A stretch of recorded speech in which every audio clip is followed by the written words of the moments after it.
Hello, everyone, and welcome back to Between Two Worlds. I am your host, Annika, and I did try to record this episode last week. If you listen to my quick little update, the audio situation was just not working out whatsoever, whatever I tried to do. However, we are back here today, and I have a brand new microphone, so hopefully it sounds good or hopefully 10 times better. Anyway, so this episode is going to be about something that I have continuously had on my mind, and it's something truly that just kept saying this conversation needs to happen.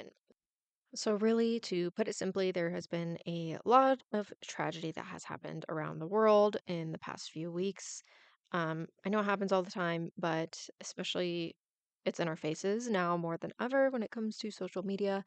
And it really brought something up for me that I have seen in our community. And I want to talk about the victim complex, really, and this sort of matrix that it holds us in. And, I really want to wrap it up and connect it to what it means to be a truly grounded witch.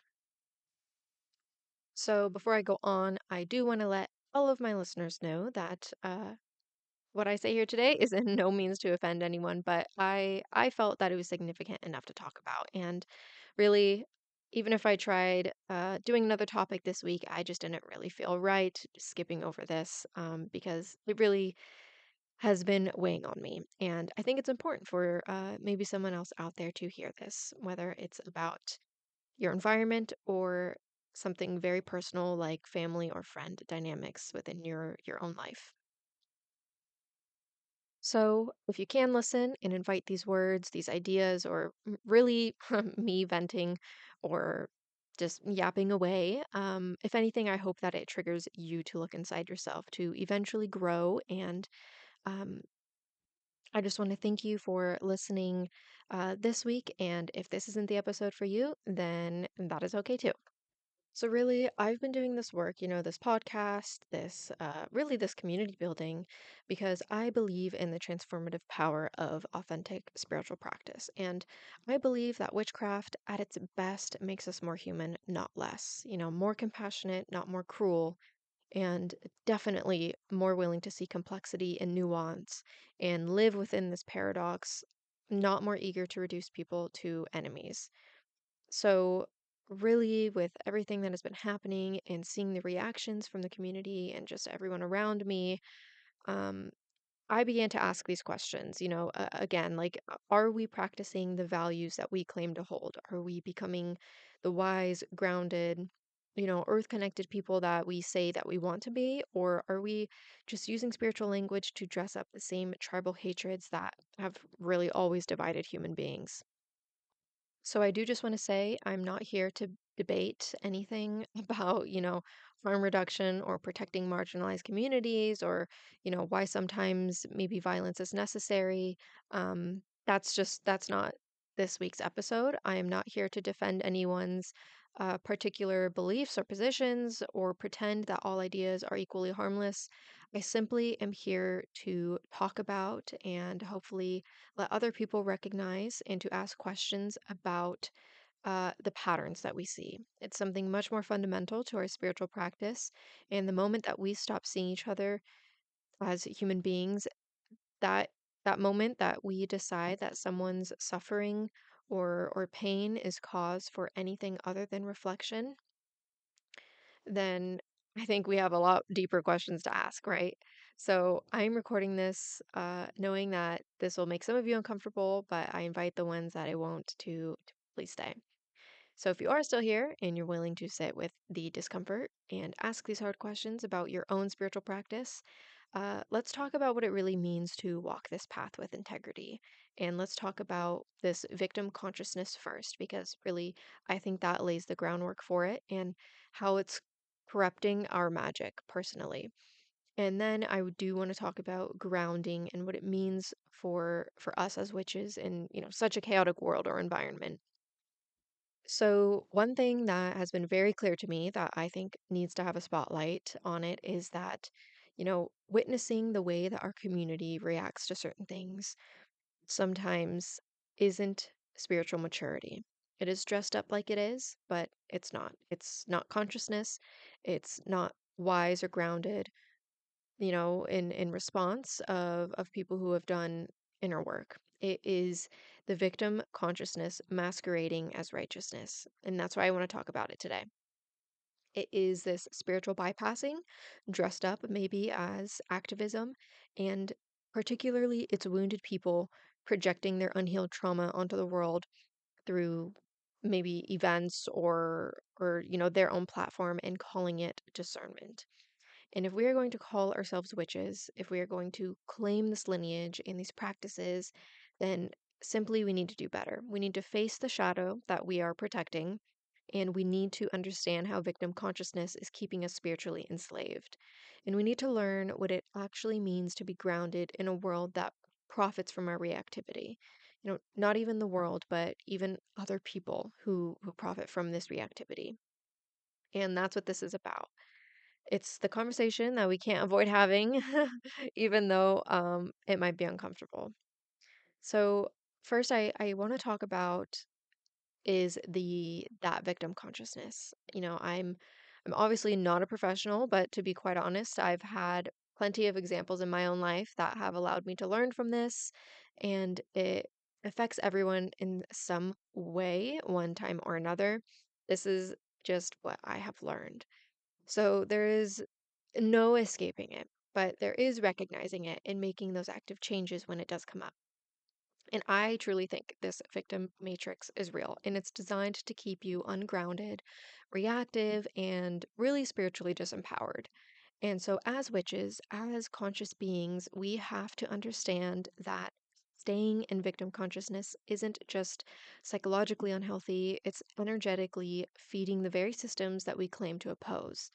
And when you're scrolling through tragedy after tragedy, maybe conspiracy after conspiracy, you're getting triggered by every headline, you're not staying informed, you're staying enslaved. And I guess the thing that really gets to me is, we're doing this while calling ourselves conscious. And we're doing this while claiming to be spiritually awake and while practicing witchcraft, a path that is literally about personal sovereignty and energetic mastery.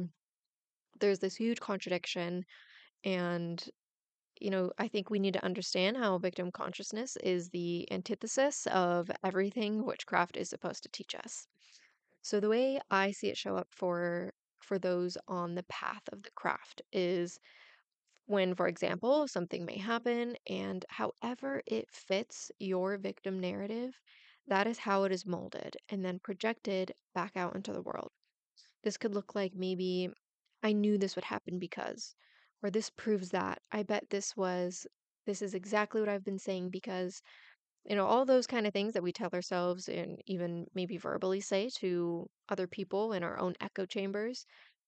We call this being informed and maybe being awake and being conscious of it. But spiritually speaking, it's really the exact opposite. It's unconsciousness masquerading as wisdom, and it's keeping us trapped in cycles of fear and separation that we mistake for enlightenment. So really, your nervous system is immediately dysregulated. Your energy is scattered across a dozen different outrage cycles, and you feel destabilized, and that affects your magic and its ultimate rate of success, right? We want our magic to work. And you lose your connection to the earth, to your intuition, to your inner knowing, to your own higher consciousness, and the very things that make you a powerful witch. And really, most likely, this isn't showing up for you as dramatically as I may be putting it here, but I'm putting it like this maybe to reveal the subtle parts that are there to incite the change. And what makes this particularly insidious for us as spiritual people is that, this victim matrix disguises itself as consciousness. It tells you that being constantly triggered by world events means you're spiritually evolved, that, staying in perpetual outrage means you care about justice, that consuming endless traumatic content means you're staying informed and aware. And there's a lot of people out there that are using tragic events as a reason to justify the resentment that they actually carry for their own country, their own lives, their own unhealed wounds. And the victim consciousness serves as a protective adaptation that they use to not have to process this emotional pain. So instead of actually seeing the authenticity in the experience, instead of feeling the genuine grief or shock or uncertainty that would be natural human responses, they want to see it from the eyes of their identity that is victim based. They want to use it to confirm their existing worldview, to validate their sense of being under attack, to prove that they were really right all along about how dangerous and corrupt the world is, or really how they feel. So, this true consciousness is the ability to witness without being consumed. True spiritual power comes from being so grounded in your own energy that external chaos can't destabilize you. And I know I'm saying it like it rolls off the tongue, but it is not that easy. And, true witchcraft is about maintaining your sovereignty regardless of what's happening in the outer world. But when you're in this victim consciousness, you've abandoned your sovereignty. You've handed your power over to whatever is trending on social media, or even another person, or a situation, or your environment. And you've made your emotional state dependent on external circumstances that you have really no control over. You've become this spiritually codependent with the collective trauma. So, stepping out of this victim matrix honestly is the radical act of rebellion, right? It just thieves on your addiction to being triggered because it makes you easy to control. But when you're in fight or flight, you can't think clearly, you can't feel your intuition, and you definitely can't access the kind of spiritual discernment that would allow you to see through the manipulation. So you become dependent on external sources to tell you what to think, how to feel, what to fear, who to blame, and you get stuck in this loop. You lose your capacity for independent discernment, the most essential skill a witch can possess, honestly.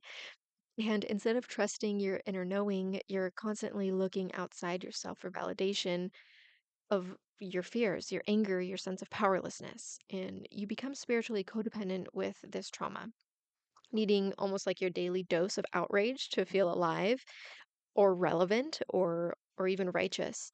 You start to mistake your triggers for intuition, and that part gets pretty dangerous. You start to confuse your wounds with your wisdom, and you start to believe that staying constantly activated and reactive is what it means to be spiritually awake.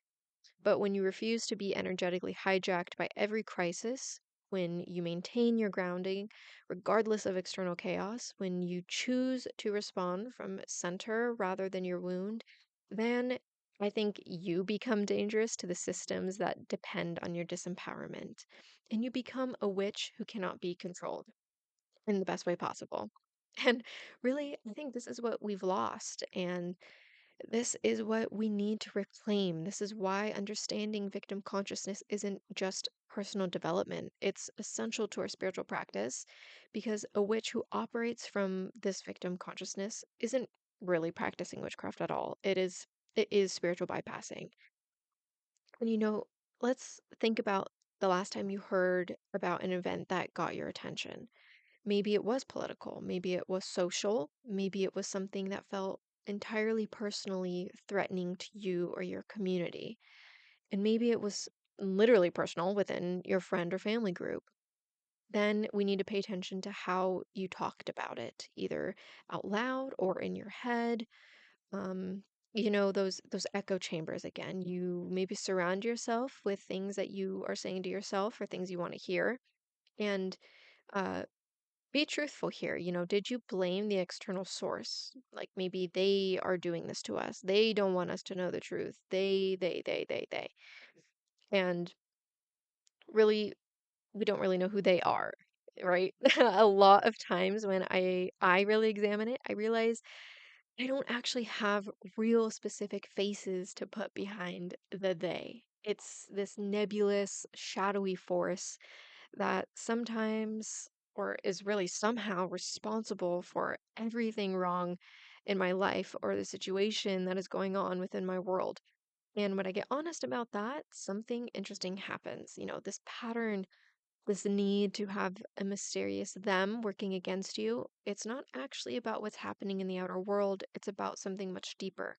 It's about something that happened when we were much younger and much more vulnerable, when we were children and we felt powerless against adults who maybe hurt us or neglected us or didn't protect us in the way that we needed, we naturally developed this concept of them and the mysterious forces working against us. So it was a normal protective response. It is. Just not even was, it is normal and it's a protective response. And, our little minds needed to make sense of experiences that were just way too big and scary to fully understand. We've taken this childhood coping mechanism and we've brought it with us into our spiritual practice. And sometimes we dress it up in consciousness language and make it sound spiritually aware when maybe, just maybe, it's actually our unhealed inner child speaking. And, I wonder, and I'm genuinely wondering this about myself too, how much of what we call spiritual discernment is actually our trauma just looking for validation. How much of our spiritual practice revolves around what is being done to us instead of what we can create. So, this is why I'm talking about this. I want to invite you to think about your own spiritual journey, how much of your energy goes into what's happening to you, what's being done to you, and what you're fighting against versus what you're actually creating or manifesting or healing. When something happens in the world, something that triggers that familiar feeling of being under attack or being wronged, what's your first response? Do you pause and feel into what's actually happening in your body or your heart or, what's going through your mind? Or do you immediately know who to blame? And I'm asking this because when I first noticed that within myself, it made me feel pretty fucking uncomfortable. Sometimes when something bad happens, there's this almost rush to claim it as evidence of your victimhood. Like there's this part of you that feels weirdly validated when things go wrong because it proves that you were right to be afraid, right to be angry, right to feel like the world is dangerous apart from, the very obvious parts, which all those things could be true. But, I started wondering, what if this part of me is actually invested in staying hurt? What if there's a part of me that needs this enemy to exist? Because without the enemy, who am I? And if I'm not the enlightened one, who can see through their manipulation? If I'm not the brave truth teller standing up to their lies, what gives my spiritual practice meaning? And this was really uncomfortable to look at. Trust me, like, I know, but I think it's necessary because I started to see how this pattern was keeping me in what I can only describe as like a prison of my own making. It's this prison where I felt constantly under attack, constantly disempowered, and constantly waiting for someone else to change so I could feel better. But the bars of this prison were made of beliefs about who was against me, about who or how dangerous the world was, beliefs about how powerless I was to change anything. And the craziest part was I was holding the key the whole time. And that's exactly what shadow work is about. But most of the time you don't want to use the key because that means taking responsibility for your own healing and your own empowerment and your own spiritual sovereignty. And it is just easier to blame they than to face the scared, hurt parts of yourself that create this victim identity in the first place. But that was exactly the shadow work that personally I needed. And even though going through it really fucking sucked, it was worth it. And now, when little things akin to this pop up, you know, I can work through it much faster, much easier because I've become more skilled at navigating it. And it's easier to recognize when these things come back up. And, maybe you can relate to this. Maybe you've noticed it in yourself too. Or maybe you're like, no, I don't know what you're talking about. But sometimes we don't actually want solutions to problems that we complain about. Sometimes we want to be right about our grievances and we want our fears confirmed. We want our spiritual identity as the oppressed, enlightened ones validated. And when something tragic happens, instead of just letting ourselves feel the natural human emotions like grief, shock, or even uncertainty, do we immediately use it to prove our worldview? Do we use someone else's tragedy to feed our own resentment? And I'm not saying this to judge anyone, I'm saying it because I recognized this pattern in myself and it was keeping me from the very thing I was seeking through my spiritual practice true empowerment, true sovereignty, and true connection to my own higher consciousness. So I realized every time I chose to see myself as a victim of circumstances, every time I made world events about my personal oppression, every time I fed the they are doing this to us narrative, I was choosing to stay in that prison and also seeing this within others. It has really helped me to move through certain relationships and still protect my own energy when around this behavior as it shows up in others. And as I worked through this shadow, I felt more grounded by reaction. Honestly, it's like I wasn't trying to be more grounded, it just happened um, through working through this shadow. And instead of just a practice or thing I did during meditation or before ritual, I began to feel tethered to the earth every day, all the time. I found that I couldn't be pulled into these collective victim spells anymore. I could respond to chaos from a place of centeredness rather than from my wounds. And that's what started to change everything for me. That's when I began to understand what it actually means to be a grounded witch. Not someone who does a 10-minute grounding exercise before a spell, but someone who refuses to let external circumstances determine their internal state. So, what does it actually mean to be grounded?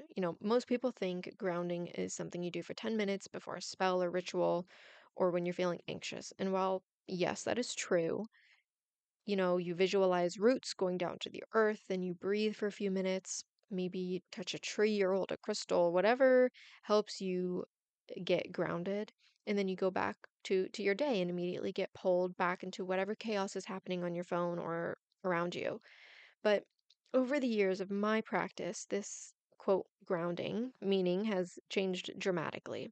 It went from, that to an actual way of being, a way of living in this spiritual discipline that requires you to maintain your energetic sovereignty regardless of what's happening in the external world. What I have learned personally is being a truly grounded witch doesn't mean getting your sense of safety from external validation. It's not the feeling of validation when you're right about something either.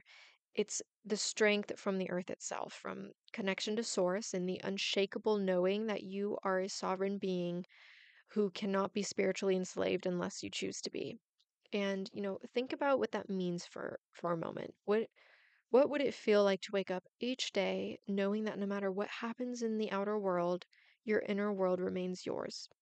That no matter what crisis is trending, what politician is saying what tragedy is unfolding, your center remains untouchable. And this doesn't mean you become numb or disconnected or that you stop caring about injustice. It means you address those issues from a regulated nervous system and really an open heart, and not from this victim consciousness and righteous rage. It means you understand that the energy you put out into the world matters and that feeding collective fear and division, even when you're, quote, right about the problems, only creates more of what you're supposedly fighting against. And understand that true spiritual power comes with being able to sit with uncertainty, to feel genuine emotions without weaponizing them. You can witness an event or the energy in a room without being consumed by it. Also, maintaining your center during chaos isn't just a personal thing. It has an effect on the environment, and you easily become the most stable force in the room, and you become someone that others can rely on for clarity instead of confusion, for wisdom instead of reactivity, and for grounded perspective instead of these triggered opinions. But here's what I think a lot of people can also get confused is, I want to address this directly because I know some of you might be thinking, so you're telling me to just ignore what's happening or just spiritually bypass everything or just be, zombified and zenned out? And absolutely not. That is not grounding. That itself is spiritual bypassing. And they're completely different things. The difference is you need to process and integrate your emotions instead of projecting them. You feel your feelings, right? Like all the freaking therapists say nowadays, but it is true. It's very, very true. Instead of using events in your life or in your environment to avoid the deeper wounds that need integrating, you can take this action from your center instead of being reactive. And this is what I feel what spiritual maturity really looks like. It's the ability to be fully present with what is without losing your connection to what's possible, and the ability to hold space for both darkness and the light without getting lost in either one. So maybe you are thinking, okay, I get it about the personal triggers and shadow work, but what about real injustice? What about actual systems of oppression? Are you telling me just to ignore that? Well, I thought you might say that, and absolutely not. But what I am saying is this: when you are operating from victim consciousness, when you're constantly in reactive mode, when your nervous system is always dysregulated, you cannot be an effective agent of change. You cannot create healing from a wounded place, and you cannot manifest justice from a place of powerlessness. So, every moment that you spend in victim consciousness is a moment you're not accessing your true magical power. Every moment you're scrolling through social media, getting triggered by every headline, or arguing with someone in your real life, not just online, is a moment that you are not grounded in your energy. Every moment you're giving your power away to external circumstances is a moment you're not embodying the change that you want to see. The victim matrix wants you to believe that staying constantly activated and outraged is what it means to be conscious, but that's not consciousness. It's that spiritual enslavement. I know that word's probably weird, but I don't know what else to call it. You know, true consciousness is the ability to witness without being consumed. And the true power in that comes from being so grounded in your own energy that external chaos just can't fucking move you. You've got to really refuse to be energetically hijacked by every crisis, and you've got to maintain your grounding regardless of this external chaos and respond from your center rather than your wound. Because ultimately, with those tools in your hands, you become a witch who cannot be controlled. In a good way. You know, think about it. What if instead of spending your energy being constantly triggered by what they are doing to you, you spent the same energy healing your own trauma, regulating your nervous system, becoming so grounded in your own power that you could actually create the positive change that you want to see? What if instead of feeding the collective fear and division, you became a stabilizing force in an unstable world? And what if you become someone who others could rely on, for clarity instead of confusion, for wisdom instead of reactivity? You will become that grounded force in other people's lives just as much. And this is really what our ancestors need from us right now. That's how I feel. Not more people who are constantly outraged about everything while doing nothing about their own healing, but grounded witches who have done the hard work of facing their shadow, healing their trauma, and integrating their wholeness. The uncomfortable truth is, most of the time when we think we're fighting them, we're actually fighting ourselves. And when we think we're opposing the system, we're actually feeding it with our own fear and reactivity. And we might think we're staying informed, but we're actually staying enslaved by it. And breaking free from this victim matrix is such a rebel move. You're going against the grain. This is what witches do. We don't flow that way. We are the ones who need to stand up and be that source for everyone else. Because when you stop giving your power away to external circumstances, when you stop letting other people's actions determine, your internal state, you stop using world events and excuses to avoid your own healing, you become truly a sovereign. And that sovereignty, that grounded presence, that, refusal to be spiritually enslaved, that is what makes changes, not the outrage, not the triggers, not the victim consciousness, your healed, whole, grounded presence. So, this isn't just about feeling better or being more peaceful. This is about the integrity of your practice. This is about whether your magic is actually serving healing and transformation or whether it's just another way to avoid doing the real work. And I don't know if this is considered a hot take or not, but like I guess this entire thing is my backup of you can't be an effective witch if you don't do shadow work. And when you're operating from this victim consciousness, when you're constantly triggered and reactive, your spells become spells of separation.